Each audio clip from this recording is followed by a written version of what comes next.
Hey everyone, we had a little bit of technical difficulties with some interference during the middle of the episode. When you hit that point, just skip through for about 2 minutes. The gods, aliens, ghosts, everybody, they were trying to put their input in on this episode. Have a good week and enjoy.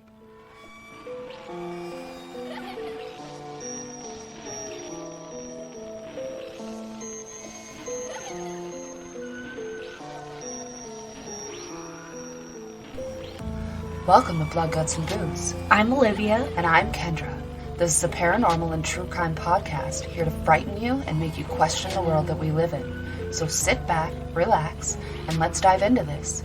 Listener discretion is advised, as these podcasts are not for the faint of heart, nor are they PG. Welcome, everybody, to a special Valentine's Day episode, as tomorrow is Valentine's Day. Our first one! Woo! Can everyone feel the love in the air tonight? Can you feel the love tonight? I just feel extremely exhausted because it's super late at night while Kendrah and I are recording this. Yes, I just finished work and she just woke up from an accidental nap. It is currently 12:30 in the morning on Friday night.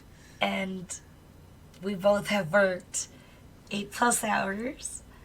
And we've both been up since about 5, 6 in the morning. So we're doing pretty good.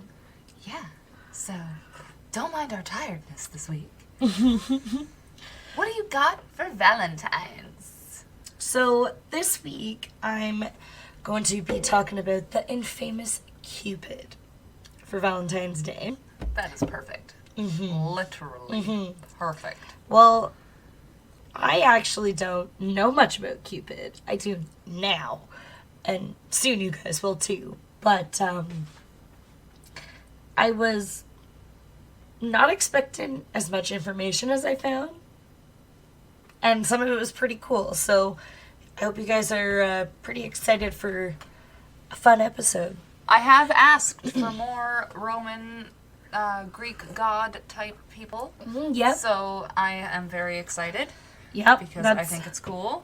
The only thing I really know about Cupid is that he is a little flying cherub that shoots arrows in people's butts. Yep, pretty and then much. They fall in love. The standard Cupid knowledge, Yeah, is what I've got, and that he's not a baby, he's a cherub. well, some people actually depict him as both. Okay. So Cupid actually means desire. Ooh. And like Kendrah had mentioned, we all know Cupid to be the adorable little cherub that flies around with a diaper on Valentine's Day. Oh yeah, his diaper. He's got a diaper. Diaper. Well, sometimes he's seen with a diaper, sometimes he's completely nude. Who changes him? I don't know. People who make Valentine's Day cards? Hallmark? Okay. That's fair. Valid. We solved the riddle. Episode over. He shoots people with his bow and arrows, making 2 people fall in love. Yes.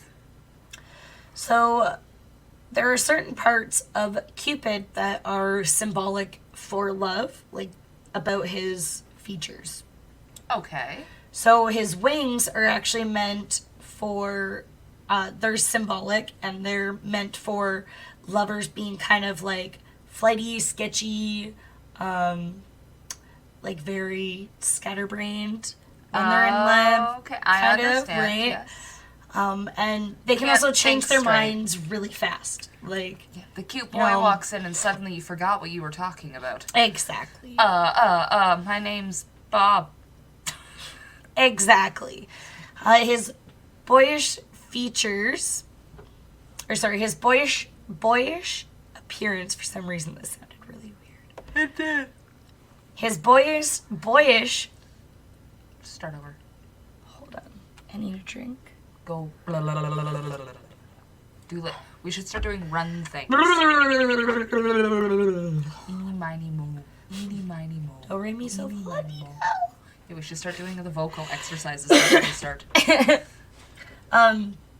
His boyish appearance is because love doesn't make sense and boys don't either, I guess. I always thought it was because of, like, innocently in love, and he looks innocent. Is kind of how I took it. Yeah, and I don't know. I found different things on different websites. I'm just going off of what Wikipedia says. Uh-oh. Yes, sometimes we use Wikipedia, okay? A lot of podcasters use Wikipedia. It's not that bad. It's, Ron rips on me if he ever sees Wikipedia, and I'm like, dude, there's some good shit there sometimes. Sometimes stuff is extremely credible on Wikipedia. I will admit that. It is sketchy that people can change shit, but, like, some stuff does match up fairly well. And it's just easy sometimes to just, like, boom, it's right there, everything. Mm-hmm. Yeah, like, I mostly used Wikipedia and Britannica.com. I use Britannica quite a bit. And Times. The New York Times? Yes. Just Times Magazine. Oh, okay, I was going to say, I'm out of New York Times free articles that I'm allowed to read. We should put that on our bill, on our card. When we get a card. Please help us buy New York Times articles. I'm out of freebies. So the arrows that he carries are because love can cause wounds. And pain. Mm-hmm. And love pain. Is pain. And sometimes he is seen with a torch, which represents the love, or how love ignites the heart. I didn't know he carried a torch. I didn't know either, but I guess some depictions of art and, like, folklore, Neato. I guess, and have him with a torch. I like learning old history-y things. Me too. That's why we have this podcast. Yes. Because a lot of my stuff is a lot of historical background. And I don't know about you. Well, I guess you just said it, but we really like it, so... Mm-hmm.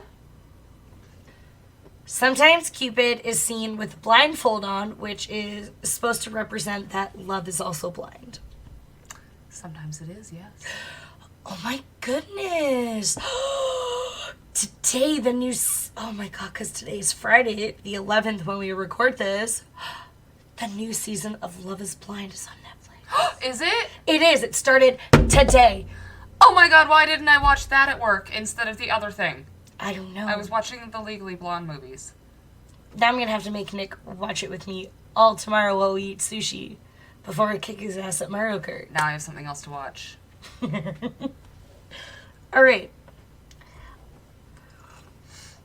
Cupid uses darts and arrows for his acquired targets. Uh-huh. If they have a golden tip, the victim... Mm-hmm. I tried to make it sound, like, creepy. The victim will become overwhelmed with a hidden passion and desire for their newfound love. 50 Shades. Yeah. If they have a lead tip, which I totally spelled lead the wrong lead, they will be wanting to get the fuck out of there, away from the other person, like they're appalled by them, and they just want to get the fuck away. Oh. So he shoots two different types of arrows. I thought it was just lovely ones. Mm-mm. I didn't realize that he also served out the dish of hatred. Mm-hmm. He's also a little mischievous. Ow. Is he related to Loki? I have no clue. I don't think so. They're all kind of inbred in there. Well, Loki is more part of Norse religion, and Cupid is more of, like, Roman Greek religion. So is he more like, there is one in Mischief that's like Loki in those, but I can't think of it. Not Gabriel. I will get back to you. There is a reported tale of Cupid being honey thief. Him as a child, he wanted some delicious honey. So as he was trying to take honey from a beehive, he was then stung and ran to his mother, Venus. It is Gabriel. Archangel Gabriel. Should have known because he's a little asshole in Supernatural too. That's who I was thinking of, was the one from Supernatural. It was Gabriel. But I couldn't remember if it was his name. But yes, Gabriel, also known as Loki or the Trickster. So as Cupid is crying, he tells Venus that how could such a tiny creature make such a painful wound? And she kind of giggled at his irony because he also shoots arrows and love can be painful. There's actually like a huge... There's like a poem and stuff that I didn't end up getting in my notes. But there's a lot of different like stories of Cupid. I was very surprised. Him being this little honey-loving, chunky little thing just makes me think of Winnie the Pooh. Well, I do actually have a picture for social media, and it's the picture of him and Venus after he stole honey. Oh, does he look like Winnie the Pooh? He's little. He little. Pooh Bear, Winnie He looks like little baby. Bear. I love it. With a little belly, kind of like Pooh.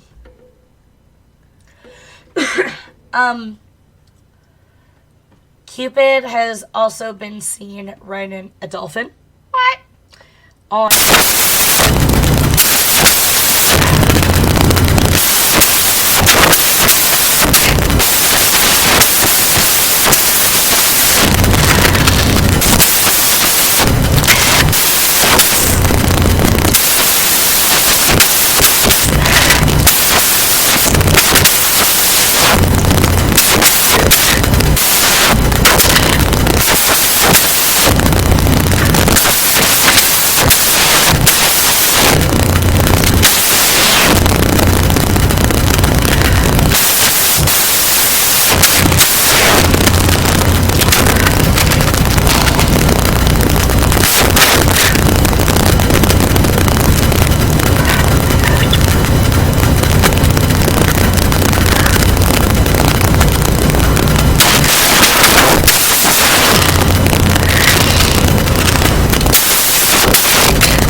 insensitive of his actions. Some people viewed him as helpful in lovemaking. Others didn't see it so much. they saw him more as, like, a nuisance. The way you said it, I'm sorry, but all I heard was that sometimes he's helpful in lovemaking, and sometimes he's a nuisance during it, and I was like, oh god, all I see is, like, him, like, in your bedroom being like, you can do it, you can do it. Oh my god, that'd be so fucking funny. Put your hand there and your hand there, and he's super helpful. And sometimes he's just like, wrong. A lot of his matchmaking is actually under the direction of his mother, Venus. That's fair. Because she is the goddess of love. So if she's the one who basically tells him, he's basically just the messenger. She's the one being like, okay, for instance, Kendrah and Ron, you need to go shoot them with golden arrows. So he would fly down, he'd shoot you and Ron in the head or the butt with a golden arrow, and you guys fall in love. I'd much rather the butt. Yeah. I'm More less likely. cushier? Well, I'm also less likely to get brain damage. I don't. You don't want a golden tipped lobotomy I don't. with Cupid's arrow? I don't need any more Dane Bramage. You're so funny. I enough has. I enough has. I enough has Dane Bramage. So Venus actually had her plans kind of fall apart on her of making Cupid her little bitch, I guess. Yeah. She had actually sent Cupid in revenge against a human named Psyche. Okay. She was known to be absolutely beautiful, to the point that people would forget all about Venus, and she didn't like that. Oh no. Kind of sounds like Snow White. She's prettier than me. Kill her. Basically. So she had sent Cupid to help Psyche fall in love with a really crummy looking man, because fuck you, you can have like a gross like person. Oh, rude. Yeah, that's Not your soulmate, just a gross dude. yeah. She doesn't deserve true love. Just Doesn't mean love. that you know, ugly people can have love too. I know, but this was Venus's way of getting revenge. Being a bitch. Yeah. Rude. And with her being the goddess of love, she can kind of somewhat control that, I guess. Fuck you. Basically. But Cupid was so taken aback by her beauty, he actually decided to hide her in an isolated spot. Oh. Kind of like Snow White. Yeah. He hid her literally in like a cave, literally kind of like Snow White.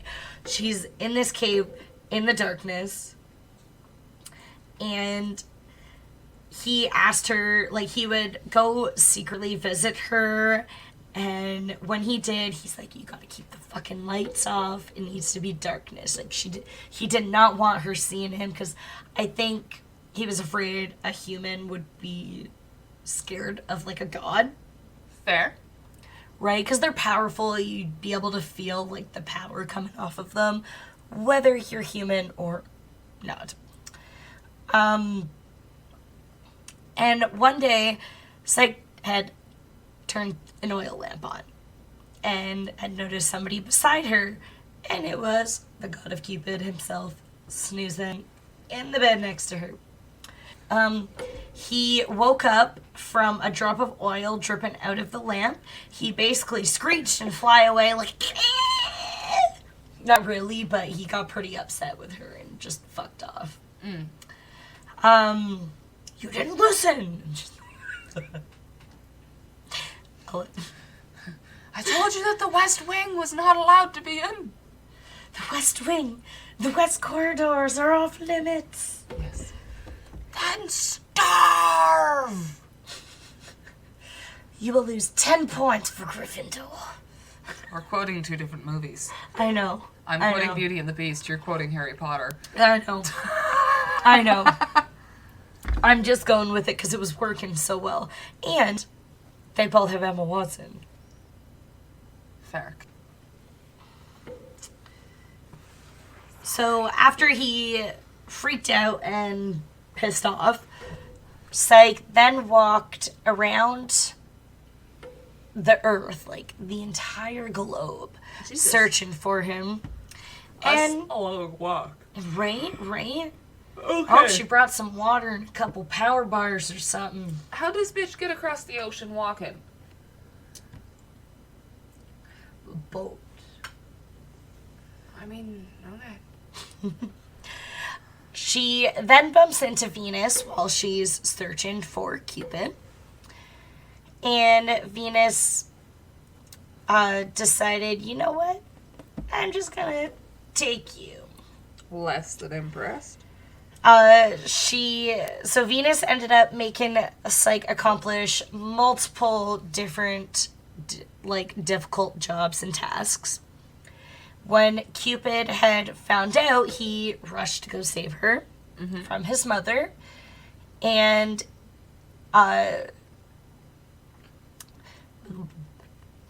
then after he saved her, he ended up asking Jupiter to make Psyche immortal so that they could spend the rest of their time together. And Jupiter had gifted her the life of immortality. They got married and lived happily ever after. Interesting. Yeah. So, also, we're going to kind of get into a little bit of the Greek side of this, because that was just kind of like the Roman side. Okay. And this whole shit goes back, oh my god, so fucking far. Around 700 BC, the stories of Eros started to arise. Most of those stories involved him with his mother. So, again, he was directed from his mother. Mm-hmm. In Greek mythology, Cupid is known as Eros, and Eros is Greek for desire, which is why Cupid means desire. Okay. So, fun fact, little fun tidbit. Eros is also the only son of Aphrodite, who is also the goddess of love. She was known to toy with hearts from all planes, just because she wanted to. Didn't matter if you were immortal or human. Yo, fuck you. She's just like, yeah. Hey, homeboy. She's all Sup? like, hey, how you doing? Sup? Sup? Sup? You want fuck? Just kidding. You can't touch this. You DTF? and then you just walk away. She was all about the GTL. Chip tan laundry, homies. I hate myself. Hate myself for knowing that. I know it's way too much about Jersey Shore, and very I also hate myself. Scary time in high school. It was a time in our lives we don't like to talk about, that we just admitted to the whole world. So, Eros is described as a young man, late teens, roughly, who is extremely beautiful but dangerous looking. And so, he's How are you? He's kind of threatening. Dangerous looking. He's threatening because he's powerful. All I'm picturing is the dude from Sons of Anarchy. Yeah. He's beautiful, Jax. He's beautiful, Yeah, but he's exactly. dangerous looking. Think of something like that. Beautiful but dangerous looking. Okay. He would use his powers to make people fall in love. And naturally. Mm-hmm. Sometime around the 4th century of BCE, everyone who was scared of Eros' powers basically were suddenly like, well, a woman tells him what to do, so he can't be that powerful.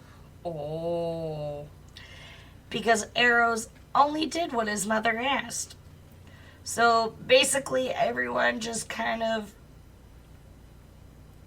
stopped acknowledging him because to him, He just a mama's boy. yeah. They're like, you're not strong. You're just a mama's boy. Like, it's Your mommy does all the hard work. So, I do have a quote from Svokals, Okay. Antigone, from 440 BC. It was converted to English, so it's... That's old. It doesn't make a lot of sense, but I'm gonna quote it. Bro! Hey, stop. Thank you. Arrows invisible in battle. Arrows who falls upon men's property. You who spend the night upon the soft cheeks of a girl and travel over the sea and through the huts of dwellers in the wild. None among the immortals can escape you nor any among mortal men, and he who has you is mad. End quote. It didn't even rhyme. Well, it's not supposed to be a poem. They're basically like, it makes him sound like really sinister. It does. A menacing, like really menacing. So like maybe he was more scary than he portrayed himself as a very scary person. I feel like it is also a little dangerous to just fuck with people's hearts like that. You're Well, like, it is. I'm falling in love with Bobby here. Oh shit, why do I love Jonathan now? Okay, cool.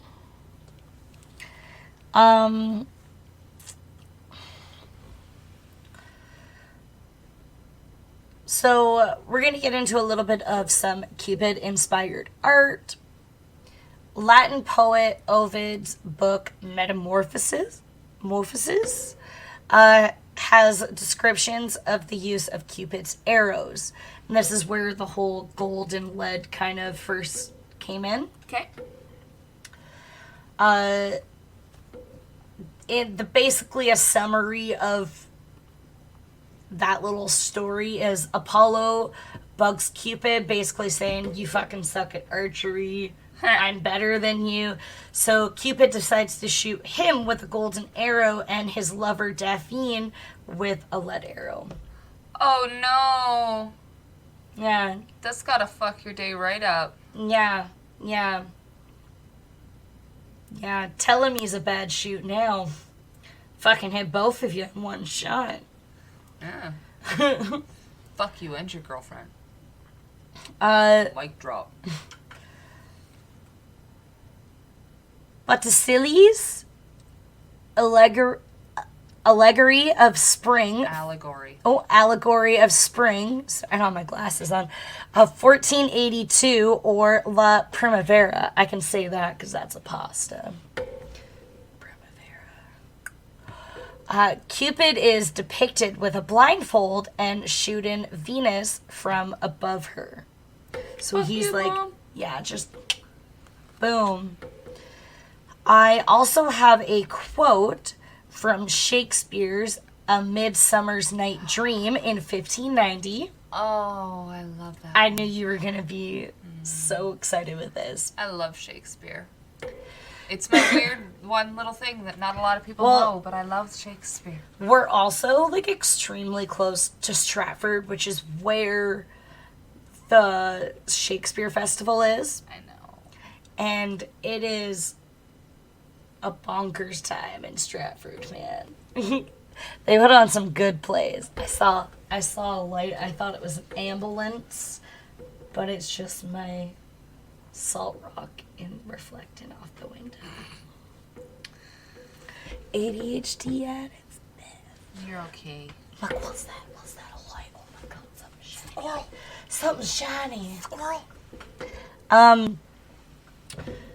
So to quote, love looks not with the eyes, but with the mind, and therefore is winged Cupid painted blind. Nor hath love's mind of any judgment taste, wings and no eyes figure unheedy taste. And therefore is love said to be a child, because in choice he is so oft beguiled. End quote. Or be guilted. So now I just have a quick little few fun facts before we wrap up.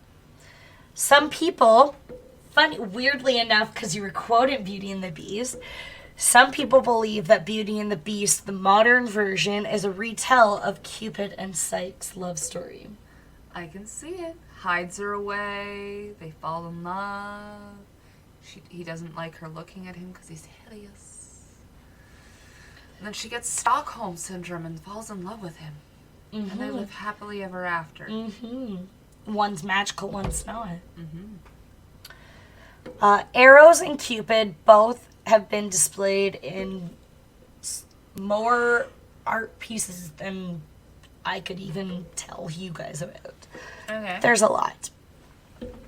There are myths that Cupid is a demon of fornication. I'm like, are they saying he's an incubus? Like, what the fuck? He fornicates. Cupid wasn't big in Roman art or really Roman history in general until around the ruler of the first Roman emperor, Caesar Augustus, who was alive during 63 BC to 14 AD and had ruled from 27 BC to 14 AD. We should just kill Caesar! Mean Girls.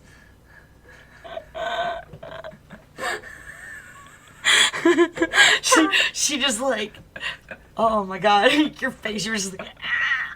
I thought you were stroking out for a second. Did you see my TikTok I put up earlier? No. Oh, you should watch it. Okay. Lupercalia is a pagan celebration of fertility and purification in mid-February. Venus and Cupid are part of those celebrations, and that's kind of how Valentine's Day kind of sort of mingled started in. Yeah. Neato. Well, everything's based off of pagan. I guess. Really? Some Really? things, maybe. Most There's a lot of things. things from Egyptian that you don't realize are from Egyptian. No, I know. I just meant like I knew that. I just meant like a lot of more. This way is more pagan. Like Fair. Western is pagan. Fair. I could see more stuff in like Europe being Egyptian, Greek, kind of intertwined with. Have you ever seen the movie Zeitgeist? No, Watch it. Kendra, really? You're telling me to watch a fucking movie? It's like a conspiracy thing, okay? It's fantastic, and it is so up your alley. It is not like a regular ass movie, and I'm pretty sure you can only watch it online. But like, there's 3 parts in it, and the 3rd part talks about religion, and it like. So does Ancient Aliens. Shit just blows your fucking mind, especially when you've had a couple to smoke, and then you're watching it, and you're like, why does this make so much sense? Write down Zeitgeist, and then watch it when you're stoned, man. Z-E-I-T-G-E-I-S-T, I think. Zeitgeist. Zeitgeist. Anyways. Hey, is that German? I think so. Because Geist is ghost in German, I believe. Poltergeist. Perhaps. Okay. Alright, so, since tomorrow is Valentine's Day, I also thought it was only fitting for me to cover the St. Valentine's Day Massacre. So, happy bloody Valentine's, everybody. Woo! Let's start with some history first. And just so you guys know, I am not very proud of how I wrote this. I felt like We both struggled a lot this week. I am. This episode is a little incomplete, and I apologize if it is not to the standards that you all expect from me. But I just had a hell of a week. Okay, a hell of a 3 weeks. I promise to be better next time. Anyways, I'm sure that everyone has heard the name Al Capone before. Mm-hmm. Yeah. But we need to learn about him before we can know exactly what that dreadful day... But we need to learn about him before we can know what happened on that dreadful day in 1929, because the story wouldn't exist without him, essentially. Mm-hmm. So, Alphonse Gabriel Capone was born January 17th, 1899 in New York, New York. His parents were Italian immigrants, and his mother was a seamstress, and his father was a barber. Mm-hmm. Don't know why I said that like a Southern belle. He showed promise. I'll clutch my pearls. Every time I get super tired, I can't stop with the weird accents. Anyways, he showed promise as a student, but he had troubles with following the rules at his strict Catholic school. His schooling ended when he was just 14, after he was expelled for hitting a female teacher in the face. He worked odd jobs that included a candy store and a bowling alley. From 1916 to 1918, he also played semi-professional baseball. Yeah. Interesting. I didn't know that about him. After this... Baseball's pretty fun. I love going to a good Jays game. Woo! At the Rogers Center. I will forever... When the dome is open. Fuck yeah. I will forever hate baseball. You need to go to like a live game because they're... oh, wait. You can't drink. The last time I was near a baseball, it broke my jaw. I hate baseball. It's traumatic, okay? And you can't drink. I can't drink. I don't drink. Anywho's. Pantyhoo's. After this, he became influenced by gangster Johnny Torrio and began to look at him as a mentor. Johnny Torrio? Yes. Do you think he walks around with a box of Oreos? Perhaps so. But only if they're double stuffed. Al got married at 19 to May Josephine Coughlin. She was an Irish Catholic. And because he was under 21, his parents actually had to consent in writing to the marriage. And the pair welcomed a son just before they wed. Al became involved with small-time gangs that included the Junior 40 Thieves and the Bowery Boys. He then joined the Brooklyn Rippers and then the powerful 5 Points gang based in Lower Manhattan. Al Capone then moved to Chicago and began working with crime boss Johnny Torrio as his right-hand man. During Prohibition, Al became heavily involved in bootlegging liquor from Canada into the U.S., which is pretty much what everyone kind of knows him for. In January 1925, Al was ambushed. He was shaken but unharmed. 12 days later, Johnny Torrio was shot several times, and after his recovery, he resigned and made Al Capone boss. Al was only 26 at the time. Impressive. Mm-hmm. An establishment that refused to purchase liquor from him often got blown up.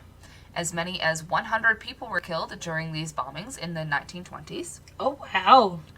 Capone became an extremely well-known, quote, businessman. But not everyone was happy with him or the way that he did business. His driver was found tortured and murdered. Oh, no. Mm-hmm. On September 20th, 1926, the North Side Gang used a ploy to get inside the Capone headquarters and drew him to the windows. Gunmen from several cars then opened fire at the windows and doors, and Capone was left unhurt and called for a truce. But the negotiations fell through. Mm-hmm. In the spring of 1927, Joe Aiello, who had quickly become an enemy of Capone, began several attempts to assassinate him. Many men attempted to kill Capone. Several bounties were put out on him, but most men who attempted to collect the bounty were actually killed themselves. Yeah. Al Capone was fucking brutal, man. I knew he was pretty fucking savage. Yeah, and that's I the knew word. there was a lot of death that happened from his hands. He a real boss. Mm-hmm. One man was caught in the act by police and confessed that Aiello had hired him to kill Capone. Joe Aiello was then arrested, and several of Capone's men then stood outside the police station waiting to assassinate Joe when he came out. Several reporters and photographers actually stood by waiting to witness the murder. Wow, that's kind of morbid. Mm-hmm. Can't say that one. But yes, oh fuck, we heard there's a murder that's gonna happen. Look, grab the camera. Yeah. Also, there wasn't a lot to do in the 20s. Gotta find entertainment somehow. Yeah. Feuds with politicians, other bootleggers, law enforcement, and other gangs continued over the years. Okay, now enough background. On February 14th, 1929, the St. Valentine's Day Massacre occurred. The reason I talked so much about Capone is because he is widely assumed to be responsible for it. Yes, it's a very big conspiracy. Yes.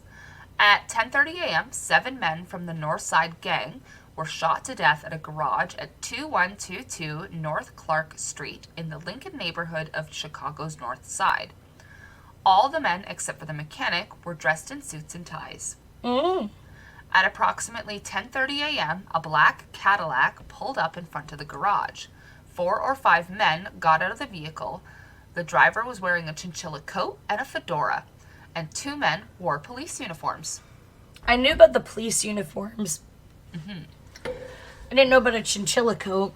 Now, 7 men from the Northside Gang were in the garage, but it wasn't technically a hideout per se.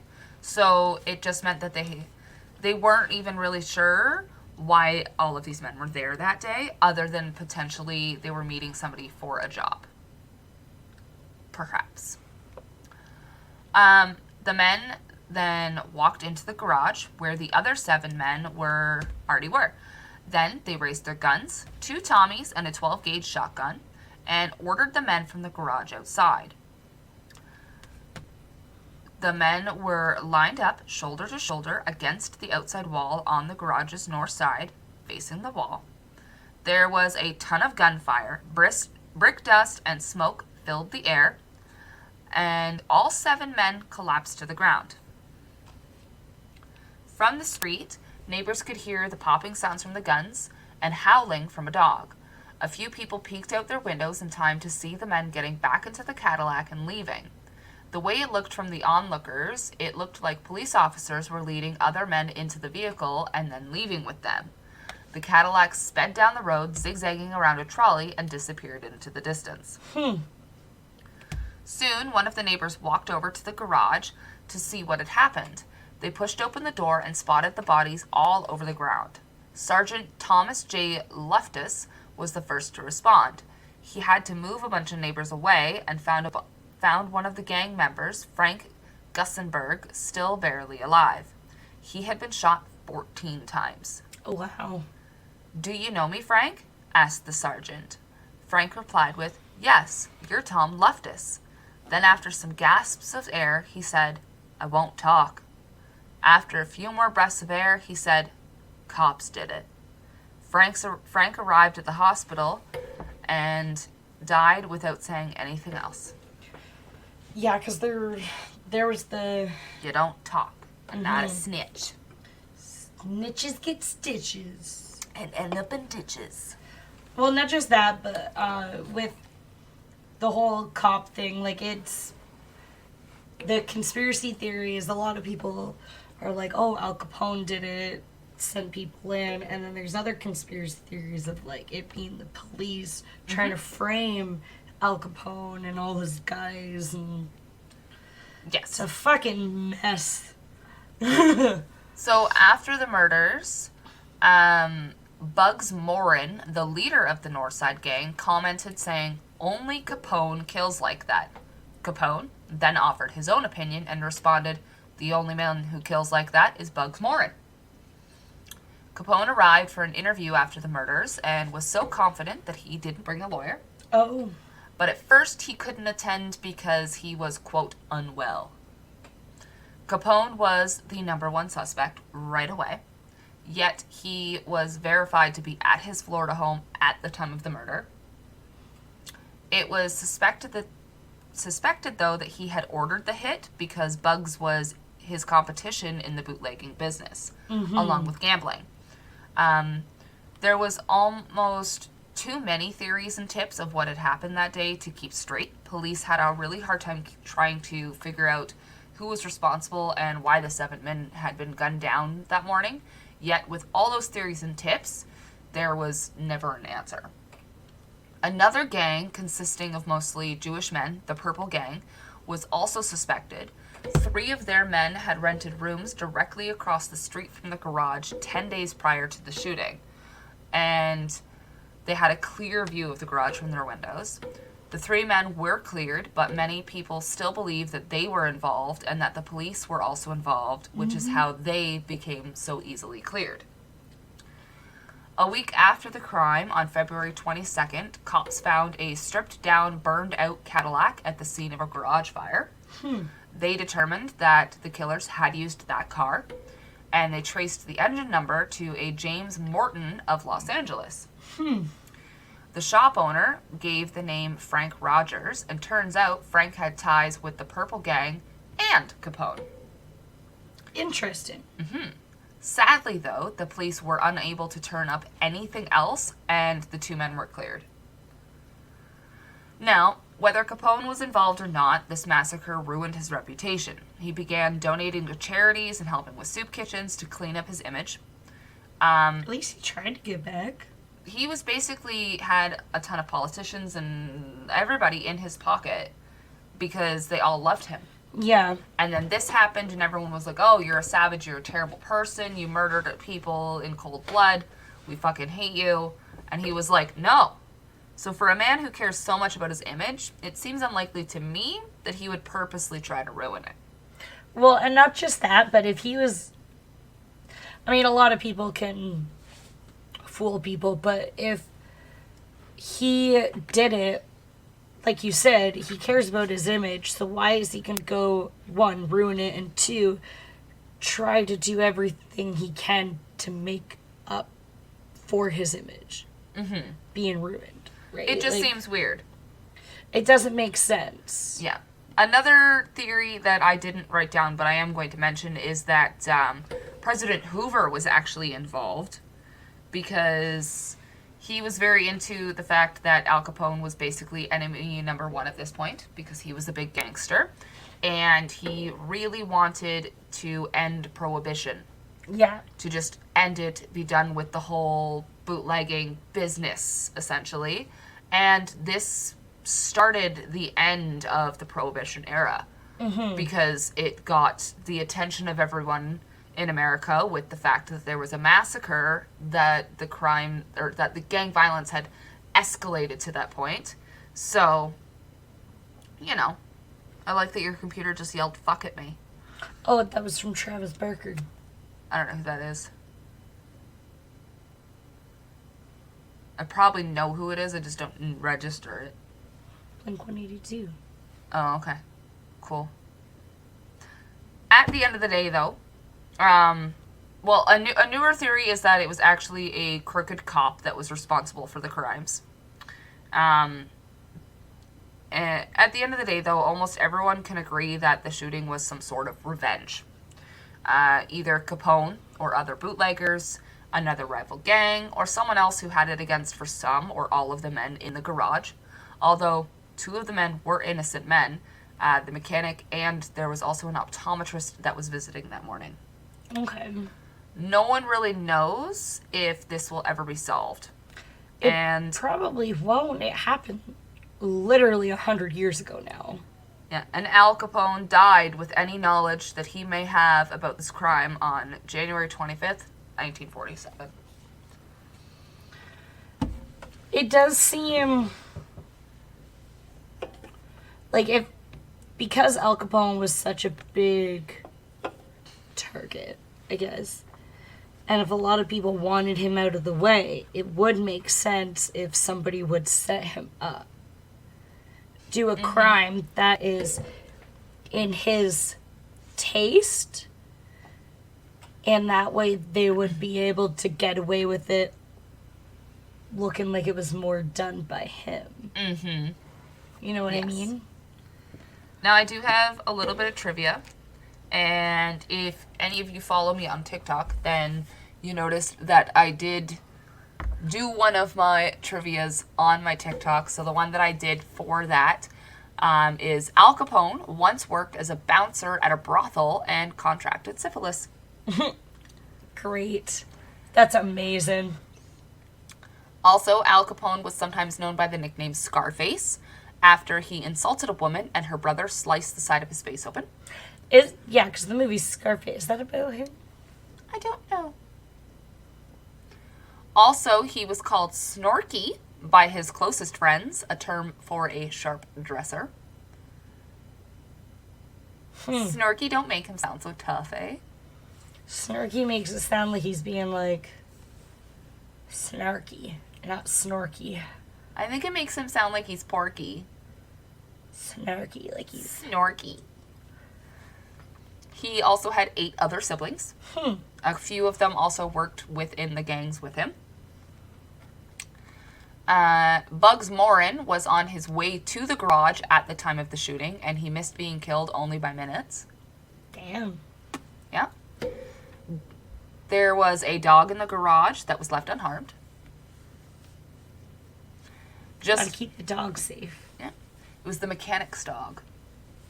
Just minutes before the shooting, a truck driver sideswiped a police cruiser. He stopped, but was waved away from the scene by the officer.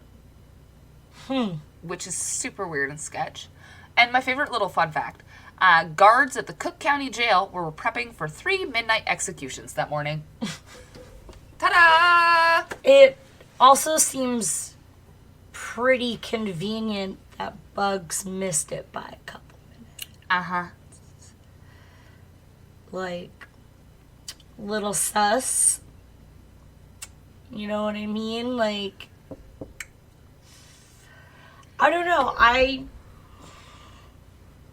kind of think he was set up a little bit, Al Capone. It does seem that way to me. Because, for like I said earlier, a man who cared so much about his image, I don't think would want to tried ruin really it. hard to keep that image the way it was. He worked for years after this happened. Yeah. To gain that trust back. Unless it was like an inside job by somebody on his Payroll, maybe. essentially. My theory is that Bugs Moran did it in order to try to get Al Capone taken away so that he could take over kind the of bootlegging business. frame him, get him out of the way so he can be number one. Yeah, he sacrificed his own men in order to become the number one. That's my theory. He could have had them been like, I volunteer as tribute to fucking go out there, man. Like, yeah, that's interesting. There is, like, I did know a lot of the stuff, but there was some stuff you said that I didn't know. Like, the fucking possum coat. Was it a possum? Chinchilla coat. What the fuck? Like, although chinchilla coat with a fedora seems like stereotypical, like, gangsta from the 1920s. Like, stereotypical. Mobster. But yeah, I do definitely think he was set up a little bit, whether, like, I don't know by who, but it definitely seemed like somebody was trying to get Al Capone out of the game so they could be top dog. Or to end things if you believe the fact of Hoover ending it. Yeah, maybe. I mean, the president's got some Secret Service guys that are willing to do stuff. Just saying. I don't know if the Secret Service was a thing back then, but... And who knows if these guys were even actually like, what if they were cyborgs? Or women. With... That's right. Fucking throw the women in there. No, cyborgs. Aliens. And, like, it's just... Who the you fuck knows? gotta ruin every case, man. Always. Always. Always gotta end things with a somewhat silly note. But I'm gonna end things and go to bed. Yeah, I think that's everything. Next week, we have our first guests of the year. We hope everyone is so excited. We're not going to tell you who it is until the day the episode comes out. So, ha ha ha. So, all right. Have a good week, guys. Bye. Happy Valentine's Day. Yeah, happy Valentine's Day. Have a bloody time. We'll see your babies in November. Bye. Bye.